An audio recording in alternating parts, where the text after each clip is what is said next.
ఆంధ్రాలో కావచ్చు, లేకపోతే తెలంగాణలో కావచ్చు.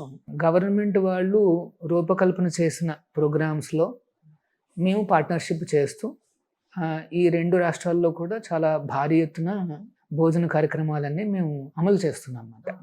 ఐడియా అంతా మరియు సపోర్ట్ అంతా కూడా గవర్నమెంట్ వారిదే. సో, మరి దీనికి ఒక చిన్న ఎగ్జాంపుల్ చెప్తాను. ఉదాహరణకి ఇక్కడ తెలంగాణలో ఉన్నప్పుడు ఒక ఏరియాలో మేము ఒక చిన్న కౌంటర్ ఓపెన్ చేస్తున్నామన్నమాట. ఈ పథకం ప్రకారం ఏంటంటే రూ. 5కి ఎవరైనా సరే అక్కడికొచ్చి ఒక రూ. 5 ఇస్తే చాలు వాళ్ళకి ఒక చక్కటి ఫుల్ భోజనం లభిస్తుంది. ఆ ప్రోగ్రామ్‌కి మేము లోకల్ కమిషనర్ గారిని పిలిచామన్నమాట. ఒక అతిథిగా వచ్చి అక్కడ ఆయన చూస్తారు అనేసేసి. ఆయన వచ్చినప్పుడు ఆయన మాట్లాడుతూ ఒక మాట అన్నారు. అప్పటికే మేము అంటే ఈ పథకం అనేది అమలు జరగడం జరిగిందన్నమాట. ఈ పథకం అమల్లోకొచ్చి రూ. 5కే ఒక పూర్తి ప్లేటుతో భోజనాలు రావడంతో కొన్ని లొకాలిటీస్‌లో అంటే ఎక్కడైతే ఈ పథకం అమలు జరుగుతోందో అక్కడ మేము ఈ పెట్టి క్రైమ్స్ అనేవి తగ్గడం గమనించాము అని చెప్పారు. ఓహో! పెట్టి క్రైమ్స్. ఓకే. ఓకే. అంటే పాపం ఏదో ఆకలిగా ఉండుంటుంది.